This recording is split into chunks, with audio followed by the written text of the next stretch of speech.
वाह। हाँ जी सज्जनों ते बेलियो मित्रों ते सहेलियो, असी मौजूद हाँ जी हुण इस टाइम जहांगीर के मकबरे ते।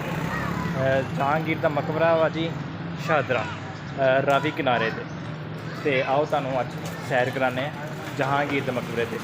असी इस टाइम एंटर हो रहे हैं जी ये मेन दरवाजे से।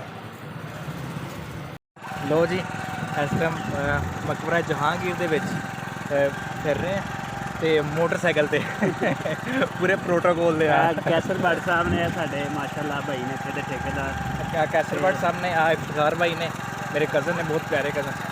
तो जी इत्थे देखो बिना वैसे इजाज़त नहीं है आम लोगों को ना इत्थे बाइक वगैरह ले आने दी, लेकिन भाई के रेफरेंस के नाल असी बाइक से सैर कर रहे हैं। काफ़ी ज़्यादा एरिया है मकबरे का। लो जी मकबरे का टाइम तो ना इस टाइम ख़त्म हो चुका है तो किसी को इजाज़त नहीं है, लेकिन भट्ट साहब के रेफरेंस के नाल दोबारा मकबरा खुलन लगे ना। तो आओ ज़रा ना जहांगीर के मकबरे की नज़र डालते हैं। और जी आ मेन एंट्रेंस है जो कि मज़ार की तरफ जा रही है। लाइट बंद है लेकिन फिर भी कुछ ना कुछ नज़र आ रहा है।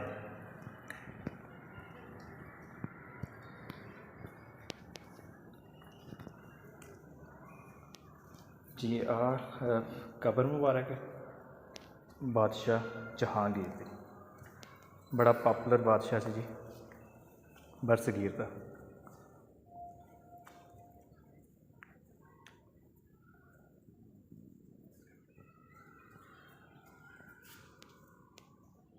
लो नाज़रीन आ मज़ार का बैरूनी मंदिर, हम इस मज़ार तो बाहर आ गए।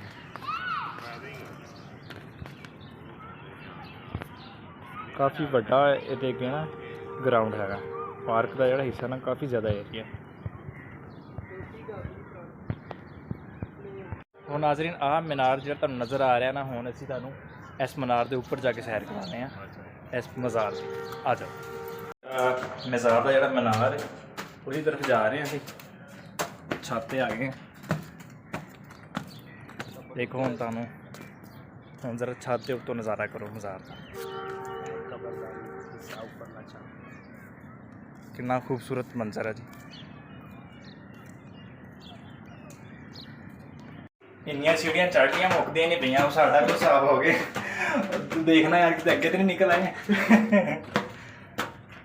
नाज़रीन इस टाइम खड़े हैं जी मीनार के उत्ते, तुसीं पिछे देख लो दाखिली दरवाज़ा है तो बहुत ज़्यादा ये ना एरिया है। तो मैनू ना मकबरा जहांगीर का ना मैंने कल याद आ गई कि असी ना FSC से पेपर दिते ना, तो जो साडा रिजल्ट आया तो अपने एक दोस्त ने पूछा हाँ यार दस की बनया तेरे रिजल्ट का, तो कहता टॉम्ब ऑफ जहांगीर। यानी कि ना फेल हो चुके हैं असी, तो इस टाइम असी वाकई टॉम्ब ऑफ जहांगीर से मौजूद है। मतलब भट्ट साहब सानू दस रहे कि जी ये जो टोटल रकबा है ना ये 85 एकड़ है। तो भट्ट साहब टाइमिंग शामिंग तो दसो ये किले की। टाइमिंग सुबह फजर टाइम शुरू मकबरा खुल जाता है, अच्छा तो शाम को मगरब टाइम बंद हो जाए। अच्छा तो विजिटर दसो फिर आते हैं कोई बाहरों भी? बाहरों आते हैं विजिटर बहुत ज़्यादा आते हैं, लेकिन उन्होंने टिकट जी उन्होंने गैर मुल्की होते 500 रुपये टिकट है उन्होंने। अच्छा तो जे अपने मुल्क के पाकिस्तानी उन्होंने 20 रुपये टिकट है। अच्छा हाँ जी, यानी कि जो गैर मुल्की ने उन्होंने वास्ते टिकट 500 रुपये है, तो जो पाकिस्तानी उन्होंने वास्ते यार फ्री वाला हिसाब है 30 है। तो पैसे हम चलो 4 पैसे गैर मुल्कियों को कमाने हैं। और या कुछ इन्फॉर्मेशन ना इफ्तिखार भाई को भी है, तो कुछ इन्फॉर्मेशन ना भट्ट साहब भी साढ़े नाल शेयर कर रहे हैं मकबरे के रिलेटेड। हाँ जी इफ्तिखार भाई गेट के रिलेटेड तुसीं कुछ दस रहे सी। भैया जो नज़र आ रहा है कहते डाक बंगला। हाँ जी आ जो मेन गेट है आ जो हाँ जी ये डाक बंगला इत्थों एंट्रेंस होंदी सी ते इनू पार करिए तो अगली साइड ते आ जाती हैगी मस्जिद जिहड़ी बादशाह ने अपने वास्ते और इत्थे जेह्ड़े रहने वाले लोग सी उन्हां वास्ते इबादत वास्ते बनाई सी। और मस्जिद जिवें क्रॉस करोगे उहदे नाल आसफ खान का मकबरा है अगे। अच्छा अच्छा आसफ खान ਇਹਦਾ ਬ੍ਰਦਰ ਨਿਸਬਤੀ ਸੀ। हाँ जी ਤੇ ਉਹਦੇ ਵਾਸਤੇ स्पैशल तैयार करवाया सी बड़ा कीमती पत्थर लगा के। अच्छा ਤੇ लेकिन फिर कुछ होया इस तरह जिवें कि रणजीत सिंह हैगा सी ਉਹਦੀ हुकूमत आई। हाँ ਤੇ ਉਹਨੇ ਇੱਥੇ ਜਿਹੜਾ ਕੀਮਤੀ ਪੱਥਰ ਸੀ ਆਸਫ ਖਾਨ ਦੀ ਕਬਰ ਤੇ ਔਰ ਇਸ ਮਕਬਰੇ ਦੇ ਕੀਮਤੀ ਪੱਥਰ ਉਹਨੇ ਚੋਰੀ ਕੀਤਾ। हाँ ਤੇ ਬੜਾ ਫਰਾਡੀਆ ਕਿਸਮ ਦਾ ਇਨਸਾਨ ਹੈਗਾ ਸੀ। ਜਿਸ ਵਜ੍ਹਾ ਤੋਂ ਇਸ ਮਕਬਰੇ ਦੀ ਲੁੱਕ ਘਟ ਗਈ ਪੱਥਰ ਚੋਰੀ ਹੋਣ ਦੀ ਵਜ੍ਹਾ ਦੇ ਨਾਲ। ਨਾਜ਼ਰੀਨ, ਤੁਹਾਨੂੰ ਪਤਾ ਕਿ ਬਹੁਤ ਜ਼ਿਆਦਾ ਪੁਰਾਣਾ ਮਕਬਰਾ ਹੈ ਤੇ ਵਕਤ ਦੇ ਨਾਲ ਨਾਲ ਤੋੜ ਫੋੜ ਤੇ ਹੁੰਦੀ ਰਹਿੰਦੀ ਹੈ, ਲੇਕਿਨ ਇੱਥੇ ਇੱਕ ਅੱਛੀ ਗੱਲ ਇਹ ਹੈ ਕਿ ਨਾਲ ਨਾਲ ਨਾ ਮੇਨਟੇਨੈਂਸ ਦਾ ਵੀ ਕੰਮ ਜਾਰੀ ਹੈ। ਤੁਸੀਂ ਦੇਖ ਰਹੇ ਹੋ ਪਿੱਛੇ ਕਿ ਜਿੱਥੇ ਜਿੱਥੇ ਜ਼ਰੂਰਤ ਹੈ ਉੱਥੋਂ ਉਹ ਦੁਬਾਰਾ ਤਮੀਰ ਕਰ ਰਹੇ ਨੇ। ਤੇ ਇੱਕ ਚੀਜ਼ ਨੋਟਿਸ ਤੁਸੀਂ ਕੀਤੀ ਹੋਵੇ ਕਿ ਜਿੱਦਾਂ ਪਹਿਲੇ ਸੀ ਨਾ, ਤਕਰੀਬਨ ਉਹਨਾਂ ਦੀ ਕੋਸ਼ਿਸ਼ ਇਹੀ ਹੁੰਦੀ ਹੈ ਕਿ ਦੁਬਾਰਾ ਉਸੇ ਤਰ੍ਹਾਂ ਤਮੀਰ ਕੀਤਾ ਜਾਵੇ।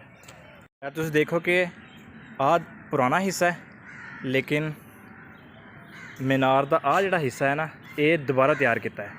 ਲੇਕਿਨ ਤੁਸੀਂ ਦੇਖੋ ਕਿ ਕਿੰਨੀ ਜ਼ਿਆਦਾ ਸਿਮਿਲੈਰਿਟੀ ਹੈ, ਬਿਲਕੁਲ ਸੇਮ ਉਸ ਤਰ੍ਹਾਂ ਦਾ ਹੀ ਉਹਨਾਂ ਨੇ ਦੁਬਾਰਾ ਤਿਆਰ ਕੀਤਾ ਹੈ।